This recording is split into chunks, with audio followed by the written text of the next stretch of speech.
Welcome to ELS version 11. In this series of videos, we'll highlight the key improvements and new features introduced in this latest update.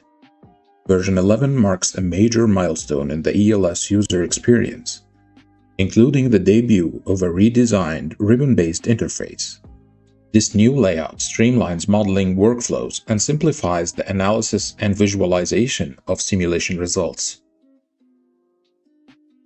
With expanded tools and options, ELS version 11 offers enhanced control across every stage of modeling and output review.